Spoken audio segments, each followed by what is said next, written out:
Guys, आपका स्वागत है मेरे यूट्यूब चैनल गरिमा हिंदी एजुकेशन में। जैसा कि हम लोग रोजाना टीएसटी पीएसटी के एग्जाम में पूछे जाने वाले कुछ महत्वपूर्ण प्रश्नों को हल करते हैं। आज हम जो क्वेश्चन हल करेंगे वो क्वेश्चन हमारा भक्ति काल से संबंधित है। भक्ति काल हमारा टीएसटी पीएसटी एग्जाम में एक महत्वपूर्ण स्थान रखता है। इससे बहुत सारे क्वेश्चन बनते हैं। आज का जो हमारा पहला क्वेश्चन है वो है कबीर के गुरु का नाम क्या है? रामानंद सागर, रैदास, रविदास या रामानंद। तो देखिए, कबीरदास के गुरु का नाम था रामानंद। रामानंद जो थे, इनके मुख्य शिष्य कौन कौन थे? रैदास, धन्ना, पीपा और कबीरदास। तो कबीरदास किसके शिष्य थे? रामानंद के शिष्य थे। यानी कि कबीर के गुरु का क्या नाम था? रामानंद था। रामानंद जो थे वैष्णव संप्रदाय के आचार्य राघवानंद से दीक्षा ग्रहण की थी। किसने? रामानंद ने। अगला क्वेश्चन है, संत कवि गुरु नानक देव का जन्म कहाँ हुआ था? अमृतसर, तलवंडी, नांदेड़ या ननकाना। तो देखिए, संत कवि गुरु नानक देव का जन्म कहाँ हुआ था? तो ये हुआ था तलवंडी में। कहाँ हुआ था? तलवंडी में। Option number 2 is right answer. Nanak पंथ के प्रवर्तक कौन थे? गुरु नानक देव। इनका जन्म लाहौर के निकट राई भाई की तलवंडी ग्राम में हुआ था और इनके पिता का नाम था कालूचंद और माता का नाम था तृप्ता। तो राइट आंसर क्या हुआ? Option number 2।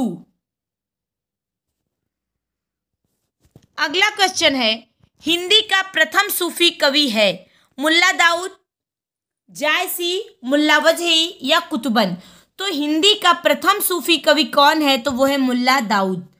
कौन है? मुल्ला दाऊद। हिंदी के प्रथम सूफी कवि की मान्यता किसको मिली है? तो इस बारे में विद्वानों का बहुत ज्यादा मतभेद रहा है, लेकिन ज्यादा लोगों का मत किसको है? मुल्ला दाऊद को। अगला क्वेश्चन है, सूफी काव्य परंपरा की सर्वश्रेष्ठ रचना है मधुमालती, मृगावती, माधवानल, कामकंदला या पद्मावत। तो देखिए, सूफी काव्य परंपरा की सर्वश्रेष्ठ रचना कौन सी है? तो वो क्या हो जाएगी? वो है पद्मावत। कौन सी रचना है? Padmavat. Option number 4 is right answer. Padmavat जो है वो किसने लिखा है? तो पद्मावत को लिखे हैं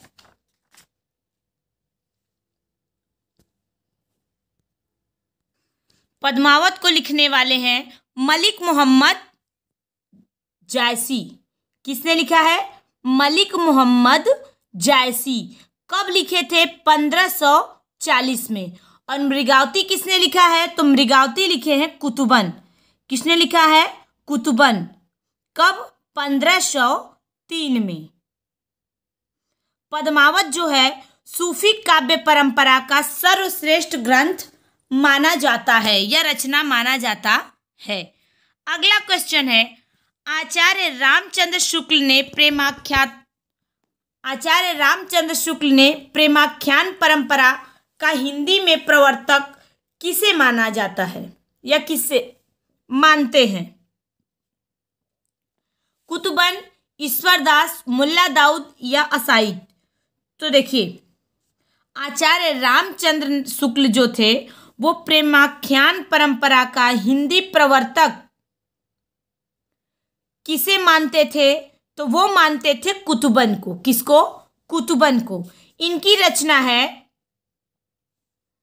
मृगावती। मृगावती को आचार्य रामचंद्र शुक्ल प्रेमाख्यान परंपरा का प्रथम रचना मानते हैं और इनके कवि हैं कुतुबन, जिनको ये मानते हैं क्या? प्रेमाख्यान परंपरा का प्रथम कवि। अगला क्वेश्चन है, सूफी साधना के 4 पड़ावों में इनमें से कौन सा नहीं है? शरीयत, तरीकत, मलकत या मारिफत? तो देखिए, सूफी साधना के 4 पड़ावों में कौन सा नहीं है? तो वो है ऑप्शन नंबर 3, मलकत। मलकत जो है ये सूफी साधना के 4 पड़ावों में नहीं आता। सूफी साधना में 4 पड़ाव हैं। पहला है शरीयत, दूसरा है तरीकत, तीसरा है मारिफत और चौथा है हकीकत। क्या है? हकीकत।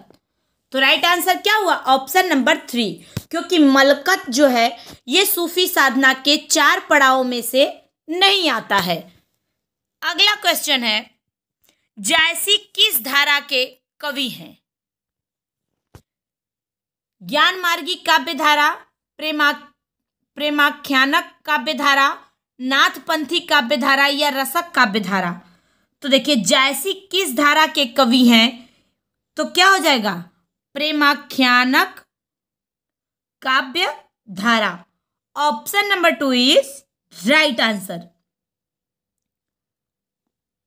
अगला क्वेश्चन है, निम्नलिखित में से कहरनामा किसकी रचना है? मुल्ला दाऊद, सूरजदास, कुतुबन या जायसी? तो देखिए, कहरनामा किसकी रचना है? तो कहरनामा है मलिक मोहम्मद जायसी की रचना। किसकी है? मलिक मोहम्मद जायसी की। मलिक मोहम्मद जायसी ने कुछ रचनाएं लिखी हैं, जैसे अखरावट, पद्मावत, आखिरी कलाम, चित्ररेखा, कहरनामा और मसलनामा। ये सब रचनाएं जो हैं कई बार एग्जाम में पूछे गए हैं। अगला क्वेश्चन है, कयामत का वर्णन जायसी द्वारा रचित काव्य में हुआ है। यहाँ क्या रहेगा? किस काव्य में हुआ है? यहाँ क्या रहेगा? किस काव्य में हुआ है? तो देखिए, कयामत शब्द का वर्णन जायसी ने एक रचना लिखा है। क्या? आखिरी कलाम। कौन सी? आखिरी कलाम। आखिरी कलाम में ही इन्होंने कयामत का वर्णन किया है। तो राइट आंसर क्या हुआ? Option number 2। आखिरी कलाम जो है ये मलिक मोहम्मद जायसी की रचना है। इसी रचना में इन्होंने कयामत शब्द का यानी प्रलय शब्द का वर्णन किया है। अगला क्वेश्चन है, पद्मावत को समाशोक्ति किसने कहा है? गणपति चंद्र गुप्त, आचार्य रामचंद्र शुक्ल, माता प्रसाद गुप्त या राम कुमार वर्मा? तो पद्मावत को समाशोक्ति किसने कहा है? तो वो कहे हैं आचार्य रामचंद्र शुक्ल। आचार्य रामचंद्र शुक्ल के अनुसार पद्मावत का प्रेम लौकिक तथा कथा समाशोक्ति है, और वो यह भी कहते हैं कि पद्मावत का पूर्व राग असंगत है, कारण न वह रूप दर्शन जन्य है और न ही साहचर्य जन्य है। इसीलिए उन्होंने पद्मावत को समाशोक्ति कहा है। किसने? रामचंद्र शुक्ल ने। अगला क्वेश्चन है, श्री रामानुजाचार्य की भक्ति किस भाव की है? दास्य भाव, सख्य भाव, दाम्पत्य भाव या फिर इनमें से कोई नहीं? तो श्री रामानुजाचार्य की भक्ति किस भाव की है? तो वो है दास्य भाव की। क्या है? दास्य भाव की। रामानुजाचार्य जो थे विशिष्टाद्वैतवाद दर्शन के क्या थे? प्रतिपादक थे, और इन्होंने दास्य भाव की भक्ति किया था। इनका कहना था कि ब्रह्म के ही अंश जगत के सभी प्राणी हैं।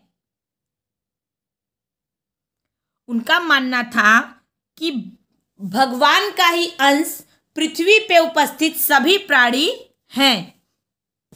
तो राइट आंसर क्या हुआ? Option number 1। अगला क्वेश्चन है, स्वामी अग्रदास किस काव्यधारा के कवि हैं? निर्गुण संत काव्यधारा, प्रेमाश्रयी काव्यधारा, राम भक्ति काव्यधारा या कृष्ण भक्ति काव्यधारा? तो स्वामी अग्रदास जो थे ये राम भक्ति काव्यधारा के कवि हैं। किसके? राम भक्ति काव्यधारा के कवि हैं।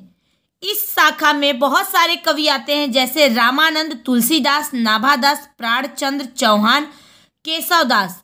ये सभी लोग क्या हैं? राम भक्ति काव्यधारा के कवि। तो अग्रदास किसमें आते हैं? राम भक्ति शाखा के प्रमुख कवि के अंतर्गत आते हैं। अगर हमसे पूछे कि अग्रदास किसके शिष्य थे, तो अग्रदास जो थे वो कृष्ण पैहारी के शिष्य थे। ये क्वेश्चन भी मैं करा चुकी हूँ। इससे पहले ये एग्जाम में भी एक आध दो बार क्वेश्चन पूछा जा चुका है, और इससे पहले वाले वीडियो में मैंने इस क्वेश्चन को भी कराया है। अगला क्वेश्चन है, राम भक्ति शाखा में रसिकोपासना का समावेश किसने किया है? केशवदास, अग्रदास, लालदास या नाभादास? तो राम भक्ति शाखा में रसिकोपासना का समावेश किसने किया है? तो वो है अग्रदास। किसने किया है? अग्रदास ने किया है। ऑप्शन नंबर 2 क्या हो जाएगा? करेक्ट हो जाएगा।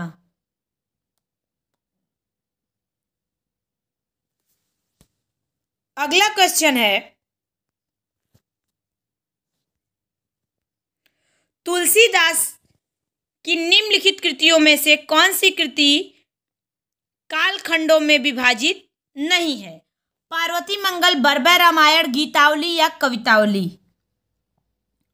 तो देखिए, तुलसीदास की निम्नलिखित कृतियों में से कौन सी कृति कालखंडों में विभाजित नहीं है? तो वो हो जाएगी पार्वती मंगल। पार्वती मंगल जो है ये खंडों में विभाजित नहीं है। ऑप्शन नंबर फर्स्ट क्या हो जाएगा? करेक्ट हो जाएगा। बर्बर रामायण जो है ये 7 खंडों में विभाजित है। गीतावली जो है ये भी 7 खंडों में विभाजित है, और कवितावली जो है ये भी 7 खंडों में विभाजित है। लेकिन पार्वती मंगल जो है ये कांडों में विभाजित नहीं है। अगला क्वेश्चन है, रामचरितमानस में तुलसीदास ने सर्वप्रथम इनमें से किनकी वंदना की है? पार्वती शंकर, वाल्मीकि हनुमान, सरस्वती गणेश या सीताराम? तो देखिए, रामचरितमानस में तुलसीदास ने सर्वप्रथम किसकी वंदना की है? तो वो की है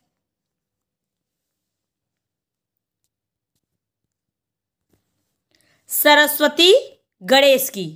रामचरितमानस में तुलसीदास ने सर्वप्रथम किसकी वंदना की है? तो सरस्वती और गणेश की। ऑप्शन नंबर 3 क्या हो जाएगा? करेक्ट हो जाएगा। उन्होंने रामचरितमानस में तुलसीदास ने सर्वप्रथम सरस्वती गणेश की वंदना करते हुए लिखा है, वर्णाना मर्थ संघाना रसाना छंद सामपी मंगलाना च कर्तारो वंदे वाणी विनायको। इन्होंने बाड़ी यानी कि सरस्वती और विनायक गणेश की वंदना करते हुए इसकी प्रारंभ की है। तो राइट आंसर क्या हुआ? Option number 3। अगला क्वेश्चन है, अवधी एवं ब्रज भाषा दोनों में रचना करने वाले कवि हैं? सूरदास, तुलसीदास, घनानंद या उपर्युक्त सभी? तो देखिए, अवधी एवं ब्रज भाषा दोनों में रचना करने वाले कवि कौन हैं? तो वो है तुलसीदास। कौन है? तुलसीदास। तुलसीदास जो थे ये अवधी एवं ब्रज दोनों भाषा में रचना करते थे। तो राइट आंसर क्या हुआ? Option number 2।